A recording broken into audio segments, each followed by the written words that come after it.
Hello and welcome to another episode of Mystic Femininity. Today's subject will be one that I think can really exponentially evolve your life and make you feel all the great things that are in this 3D reality. And that subject is going to be on self-love. As a feminine being, every human being is a depiction, I look at it almost like a shard of glass. Every person is almost just like a reflection of what is the divine, so the whole collective. As a feminine being, in this modern era, there is a really huge push for you to seek outside of yourself versus within.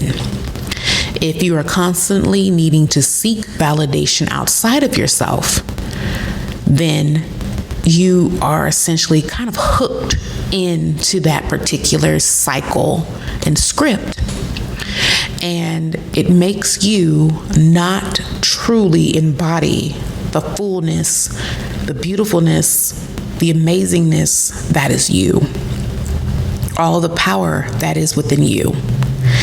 And growing up looking at beauty, which has always been something I've loved since a little girl, I always tried to find where I fit into the reflection of beauty.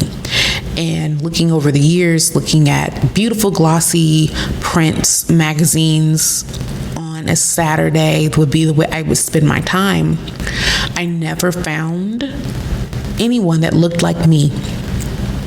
And even with the variety of racial themes that are out there, I never saw anyone that looked like me, not same skin tone, not same body build, nothing. And being a little girl, that made me feel as though I was not beautiful because that wasn't what was represented. Now we get older, we grow, we see the scripting, we see the illusion that is within our magazines or within our media. And media has evolved leaps and bounds since then. And so it's even more entrenching to one. Reading a magazine is one thing, but then being in a feed loop of social media that's feeding you what you lack, what you need to do, what you should be, what you're not. In order for you to get X, you have to be Y.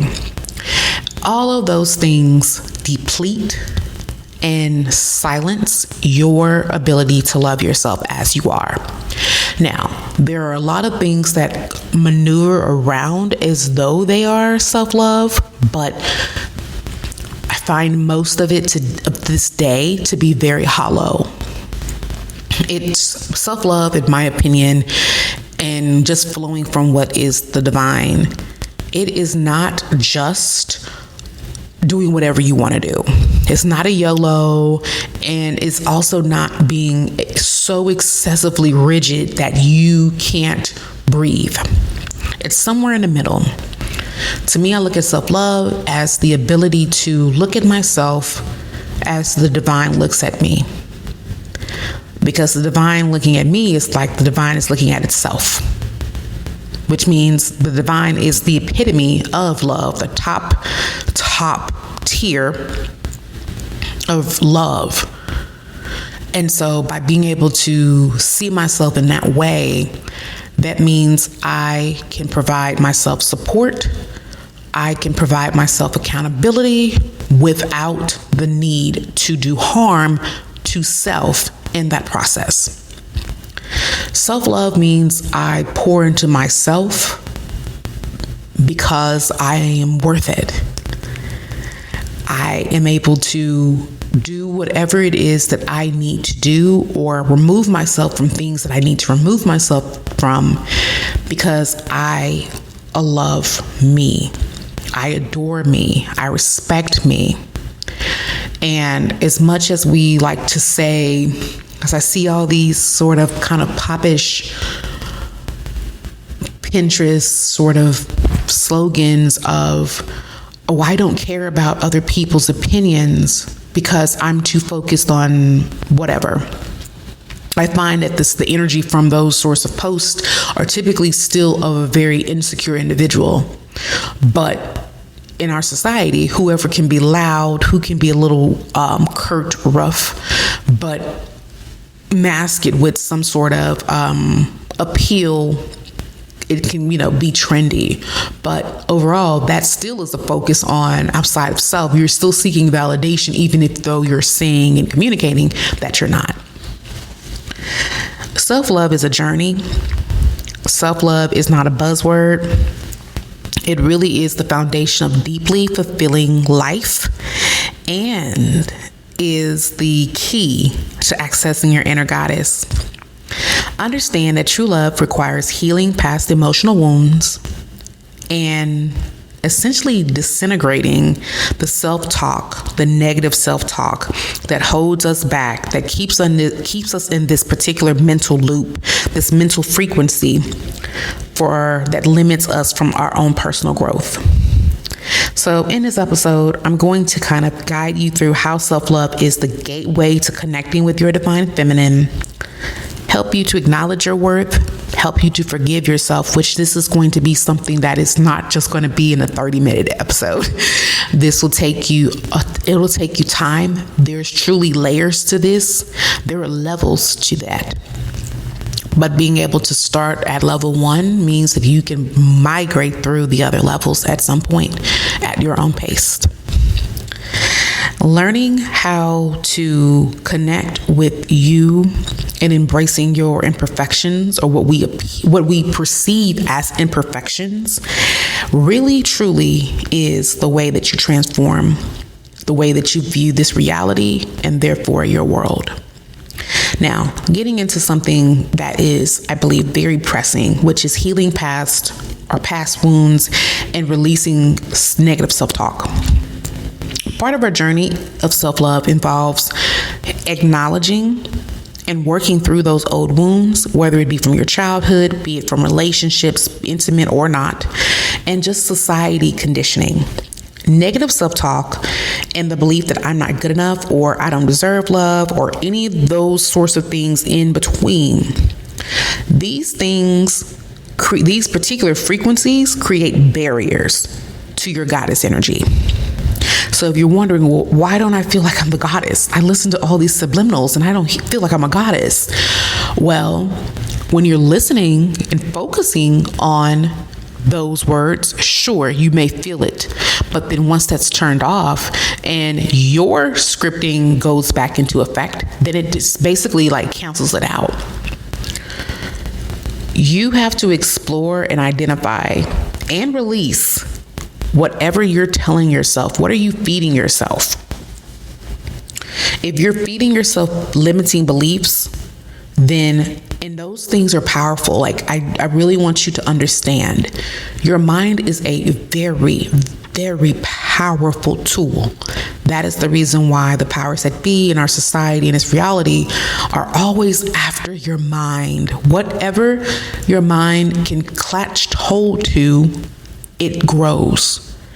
And so that goes with limiting beliefs. So that's why if you feel these, I'm not good enough, I'm not pretty enough, I can't get love until I lose X, Y, wait, I can't be loved by this type of guy until I don't know, I fix my hair, my teeth look better, I have this education, or whatever it may be, whatever you're feeding yourself. That will grow exponentially and will be a blocker. So you might be seen by the guy or the job or the friend group that you want to, but because you have this barrier, it's not able to penetrate. It can't touch you. Now, I don't want you to feel bad that is occurring. If anything, that should excite you to new heights. That lets you know that you have this magnificent power to then shift it. So if you can do this on things that you're not wanting, just think about what can happen when you are focusing on things that you do want. That is a beautiful thing. It's a really beautiful gift. The way that you can work through those wounds and negative beliefs is going to be some journaling, meditation, some affirmations.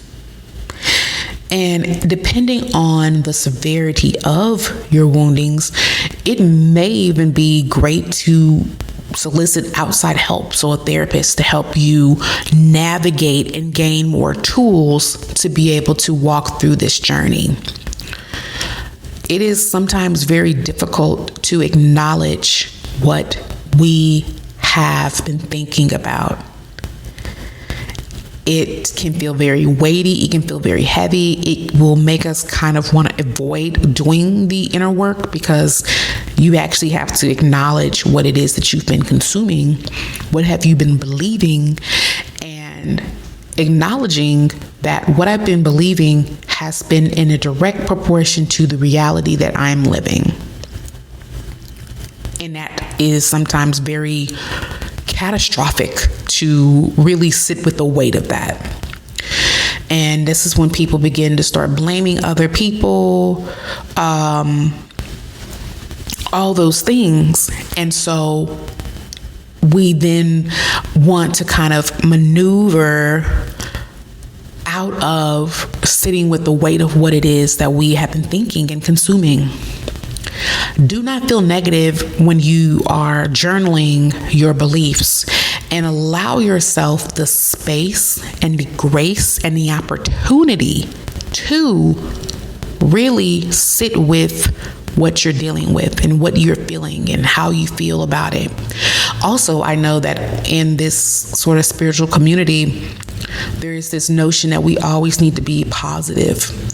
If you can release the notions of negative and positive and just, experience, that will help expeditiously. But I know that's a little bit of a hard shift from the societal conditioning that we have. But if you're able to just look at it, like whatever you're thinking. So if it was a notion, for example, until I lose weight, I cannot be loved. Okay. If you can just look at that, write it down and look at it and examine it and question it without any sort of emotional reaction, you will be able to move fluidly.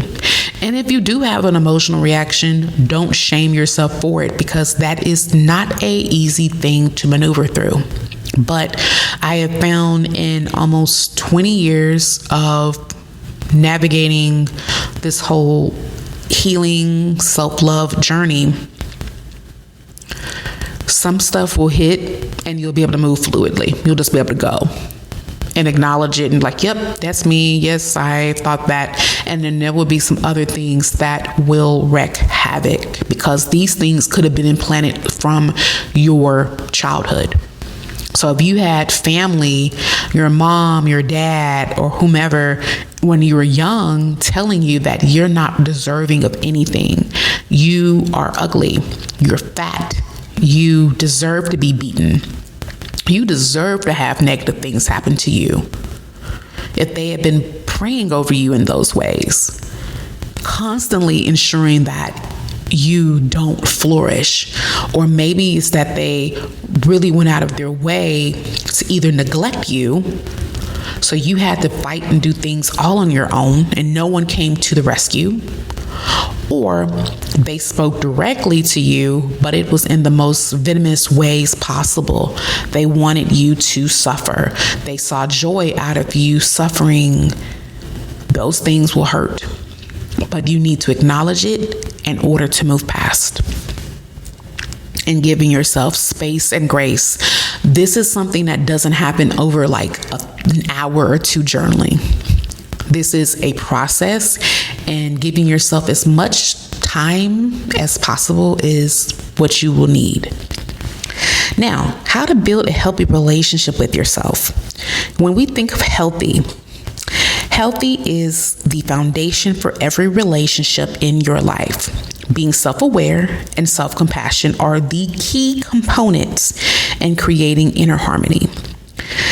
When you begin to see yourself as a being that deserves great things, and you're also aware of the things that you need to work on, this will help you to really go deeply in how you show up in the world, but also how others will interact with you in the world.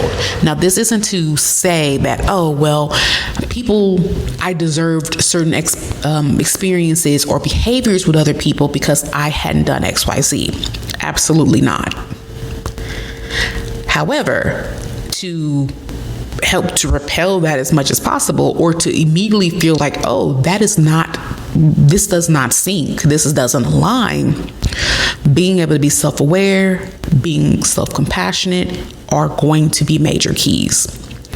Self-compassion, I do feel, for many, depending on societal conditionings and potential upbringing, can be a touchy subject because people think by being compassionate, they're being soft. And to be soft is seen as a negative. Softness comes with the feminine, so, what's new? But being able to be compassionate with yourself is not being soft in the sense of just letting yourself go feral. It actually is meeting yourself with the love that the divine would give you.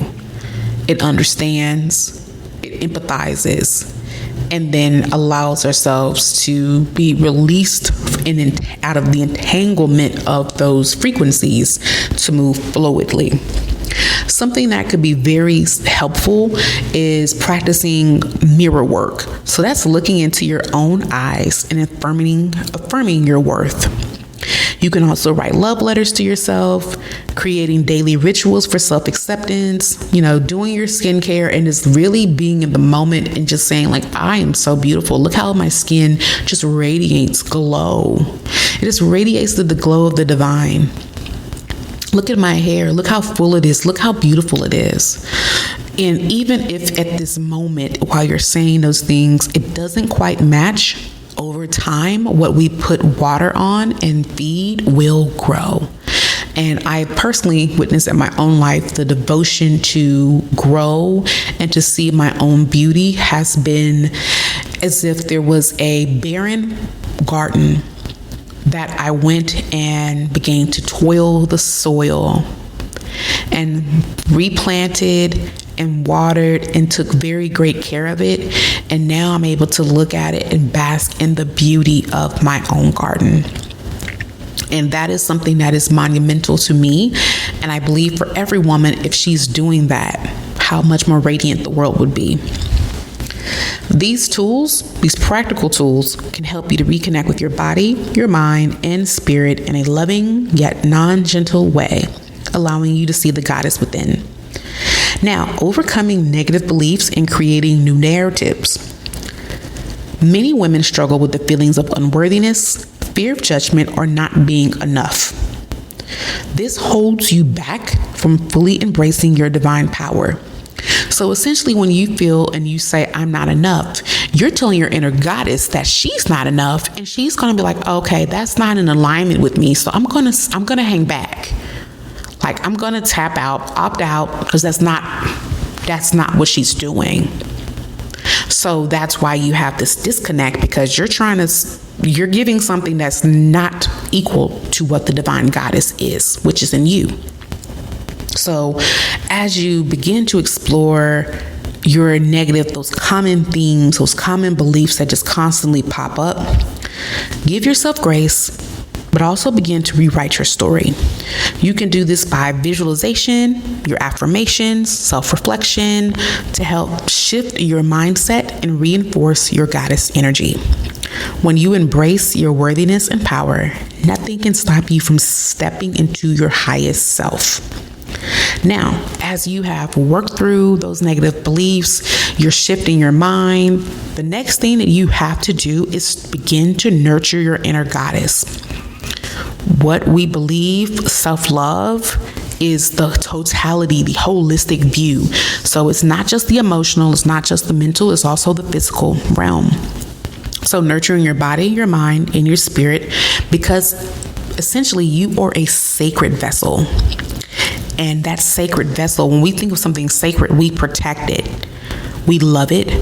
We respect it. We nurture it. We make sure that it is intact, and if we see that there's any holes or areas that need to be repaired, we go and we actively fix it. That is the way you need to look at yourself. And this can be very difficult. It can be very uncomfortable. And for a while, if you don't have anyone in your life that is reflecting that or affirming that for you, this can be a bit of a challenge. But the more that you do, it begins to just be. So as some like to say, act as if. That is what you will have to do for a while. And I say a while because it really depends on your self-love journey, where you're starting from. And if you have a lot of things to undo, if you experience substantial trauma growing up, this may take some time. You may start out a while going well and then backslide, and that's normal. But ultimately, what we do consistently is what we then experience in our lives. So we all know about the practical. So that's doing our self-care rituals.